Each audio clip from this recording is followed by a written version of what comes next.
think a really good content idea. It probably would come out more like The Office than Succession. One, two, three.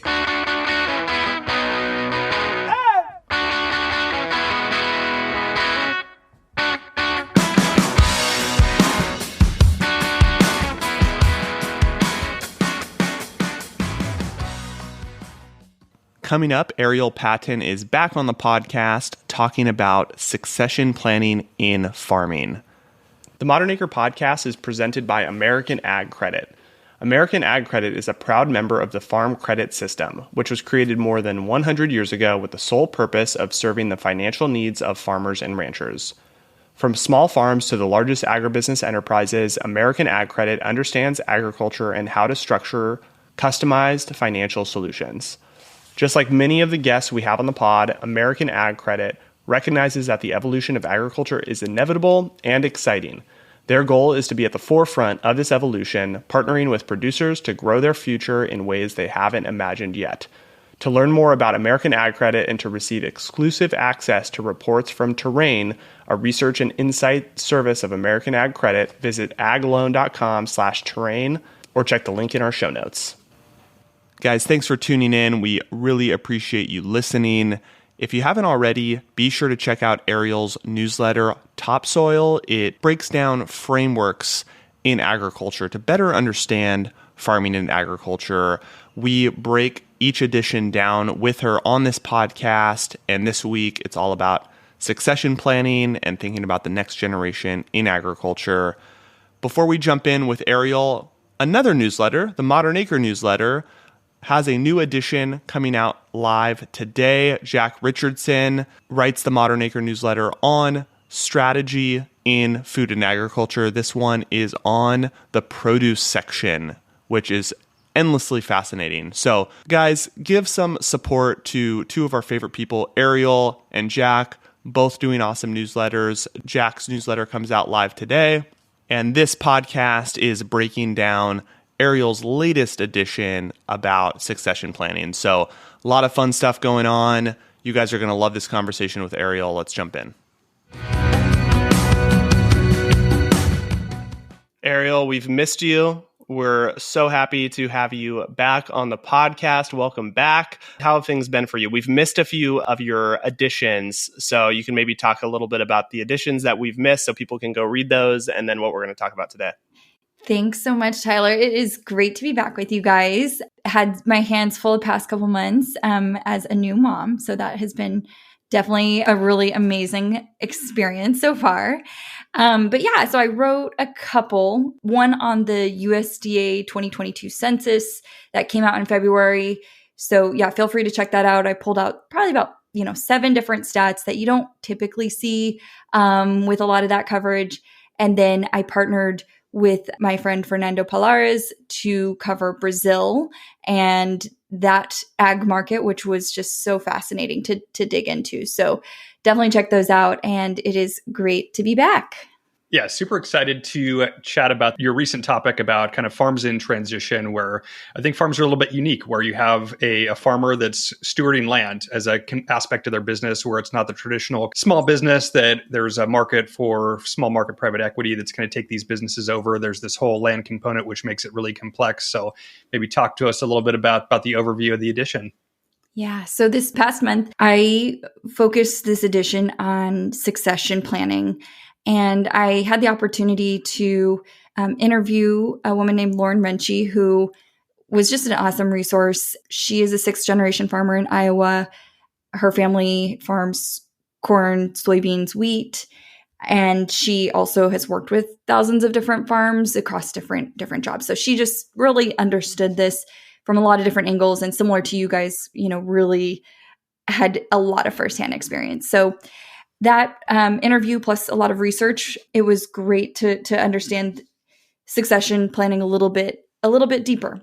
And I think one of the things that I love about working with farmers and working with farms is that, as you said, Tim, they are family businesses, and it is difficult to figure out what to do with not only the assets, it's so much more than the assets, but the legacy and the business. And I think that one of the really fun parts of this farms being 96% family businesses is that they're really can be very messy if you think about any family that has obviously dynamics, but also really meaningful. And so it was really neat to kind of see all the different angles on that. Yeah, I think this is just a fascinating topic. Tim and I have gotten really interested in this whole concept of the retiring business owners in the US for some of the blue collar service industries, right? You're seeing like private equity, a lot of folks go lower down the market to SMB and target these plumbing companies, HVAC companies, and they have the same, at its core, it's, hey, you've got a retiring business owner that doesn't necessarily have a succession plan, a succession strategy. They don't have, the kids are moved to the cities. They don't want to take over the plumbing company, nor do they have necessarily even have the capability. And so we've seen a lot of activity, M&A activity kind of in this space, in these blue collar jobs. There's complexity to that, right? Because you have to find a business that you can actually take over, right? The private equity firms or search funds or whatever.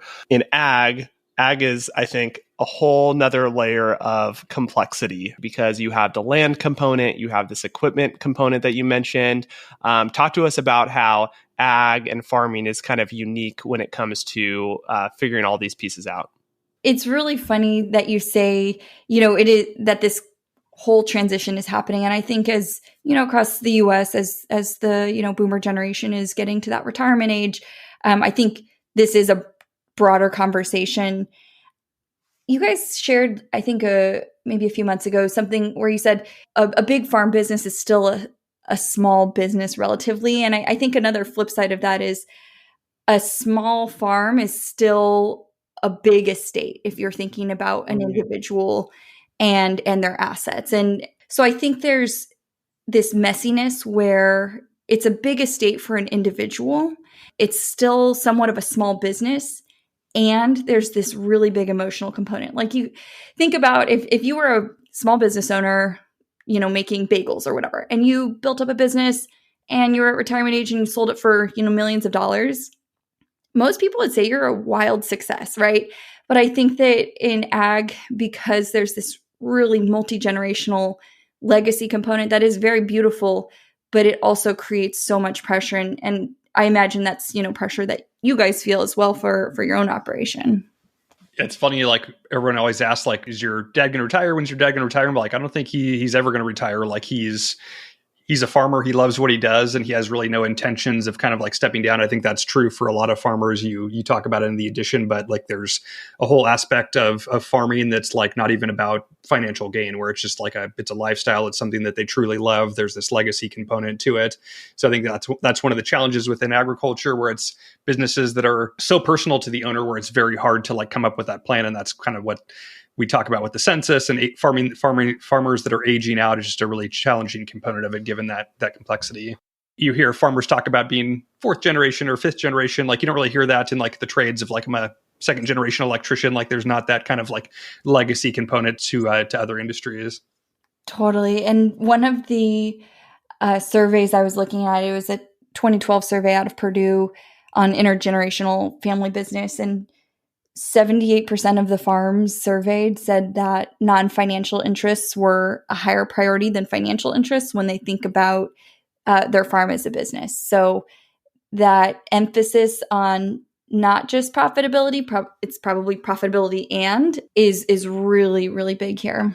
We had Kevin Beerley from Pinion on the podcast also talking about succession planning. And it's just this, we discussed this dynamic of like, farmers that don't necessarily want to retire, but maybe there's an opportunity to cash them out and transition to a partial buyout or something like this, right? Like there's just these complexities where, if you didn't have that legacy component, you just sell the farm, and it's on paper, it's a big number, right? Like to your point about the estate amount, right? But when you have the complexities of, well, we don't want to sell it, but maybe, our dad or other farmers want to, semi-retire, right? Like there's these mechanisms that are really complex, and then you deal with multiple children. And thankfully, we're in a situation where, the three brothers generally agree and are on good terms. That's not often the case where you have folks like me being a city slicker in San Diego, right? The some kids that aren't on the farm that have different opinions of, oh, I just want my money. I don't care if the farm continues. But then you have the folks on the farm full time, like our oldest brother and Tim, right? Of, no, well, we want to keep the farm going. So you have these challenges. Honestly, Tim, it's a great content idea. I feel like we need to do like Succession, like the HBO show, but for like our family. We just have to we actually have to not be on the same page. And I need to be like looking for a, hostile takeover of the farm. I think it's a really good content idea. I think a really good content idea. It probably would come out more like The Office than Succession. Who's the Kendall and who's the Roman? I'm Kendall. I have no comment. No comment. Ty Shiv. Yeah, that's probably accurate. I don't think we can have Derek be Roman though, so it's just not a perfect analogy. But cousin Greg. When a farmer does eventually retire, and like you guys were mentioning, I mean, there's a lot of granddad's 83 years old still driving the tractor. Like I think retirement is not necessarily the same kind of concept that you have from a 9 to 5. But whenever that does happen, that transition, there's a few different things that can happen to the farm. And Lauren helped me kind of go through this and thinking about what are those paths. And there's really 5 different outcomes there. One is that the farm passes to a direct family member, whether that's son, daughter, that kind of thing. There's also an option that it might pass to an indirect family member. Maybe there's a niece or nephew who's super into the farming, and that could be their entry point. A lot of farms, and I'm sure you guys see this in your farms, have really like lifelong employees or friends, neighbors who are adjacent to the farm in some way. And when somebody retires, it might make sense for that employee to take on the farm. A lot of consolidation is happening, and we can talk about that a little bit more in depth. But with other farms, picking up acres as some farms are retiring. And then finally, I think there's the option that a farm no longer is in farmland and they use the land for something else. And I know there's a lot of fear around that last option, but I think in the big scheme of things, it's very, very small percentage of farmland actually, moves out of farmland at this juncture. Ariel, I want to dig into kind of the other aspects of a farming operation beyond just the land. Like I think in terms of like exit timing, like farming operations typically follow like a real estate cycle where there's periods where it's a good time to sell at the top of market, times where you need to hunker down, you're in the bad timing where it doesn't make sense to sell, but kind of beyond like the real estate component of it, which is I think probably the biggest consideration for farmers' wealth and what they're passing down. Like what are the other things that you look for here? There are so many different aspects. And I think the big buckets here, one is the financial management piece. And Tim, that's like asset planning, tax strategy, which Kevin did an awesome job talking through that from Pinion on your pod. Getting all your financial records organized. I know that can in itself can be a whole process. The second bucket is really that operational management. And, when I worked at Granular previously, we had a pretty big thesis around this being a reason why someone would want to start using a farm management software, because you want a place to have all your agronomic records. You want to know what happened on fields, and that can really help the next generation get started and be able to look back and learn from previous years. And also just think about any business, right? You have your policies, your procedures, roles and responsibilities, who's doing what, how do you do it, best practices, all that good stuff. And I think the last piece is really that emotional management. Do the siblings get along?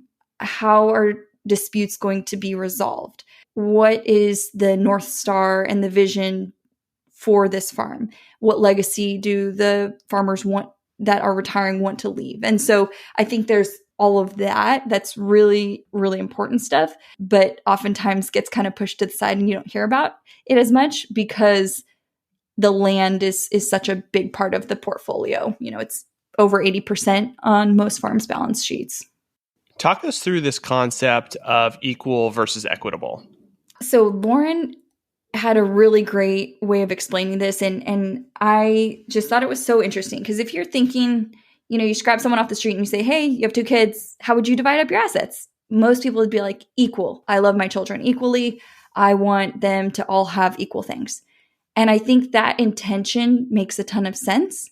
But when you actually look at a farm business and you're splitting up those assets and you have different children who want different things out of their lives, whether that is going back to the farm and farming full time or not, it really starts to get messy if you just do that equal distribution where each child gets, 50-50 of each type of asset.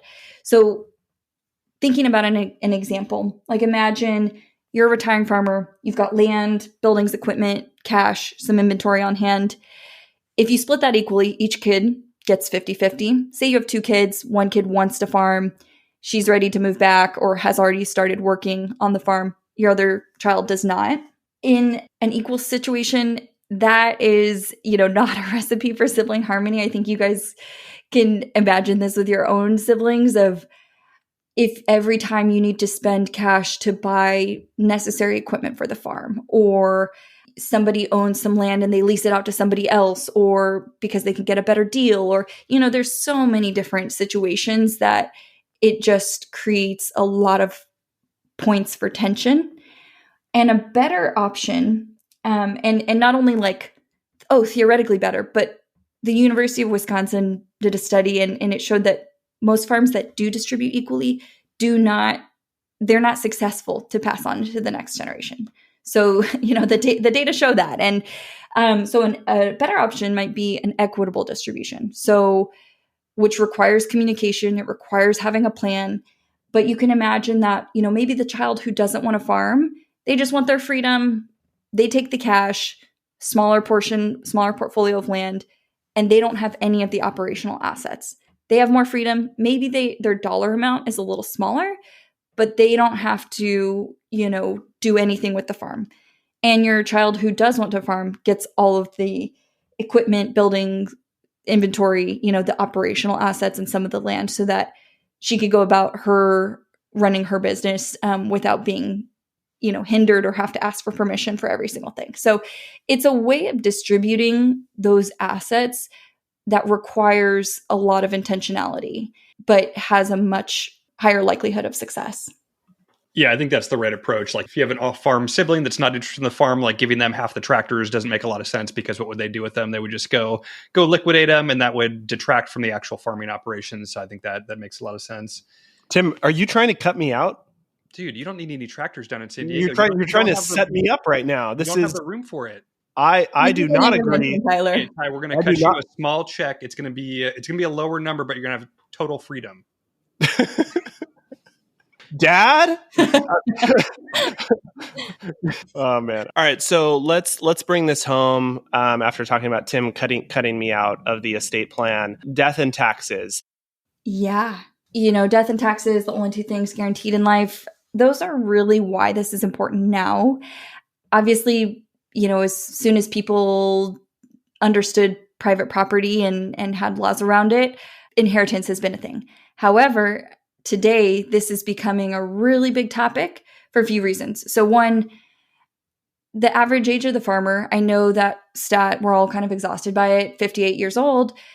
I think another way to put it, and maybe one that stuck a little bit more with me, is that 40% of farmers are over the age of 65. And I think that's a little bit, when you think about 40% of people are over the age of retirement, typically. So there's going to be some kind of transition just over the next few decades.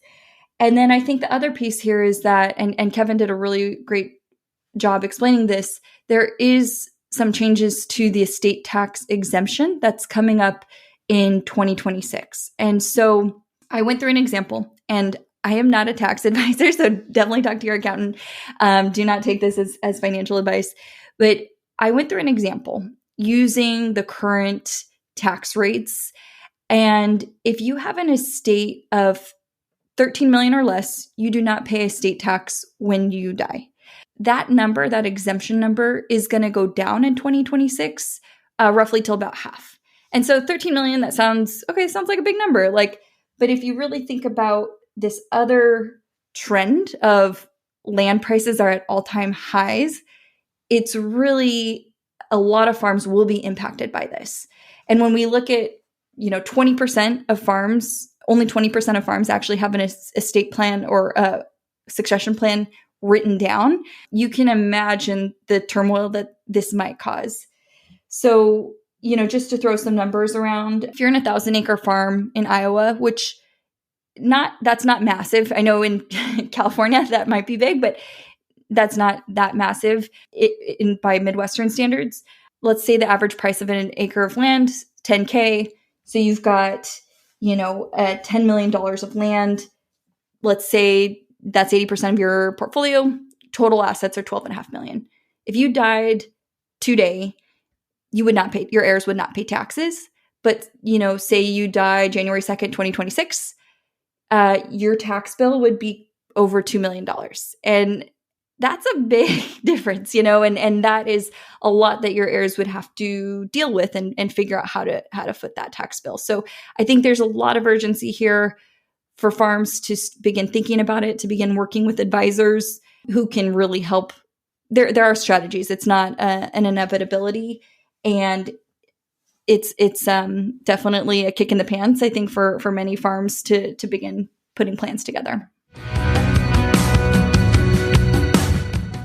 All right, it was so good to get Ariel back on the podcast. We have truly missed just jamming about agriculture with her. I love how she thinks through things really thoughtfully. Be sure to subscribe to her newsletter, Topsoil. It's linked in the show notes, as well as the Modern Acre newsletter. So everything's linked in the show notes. I know you guys have a ton competing for your attention. We really appreciate your support of content creators in ag. We'll talk to you guys next week.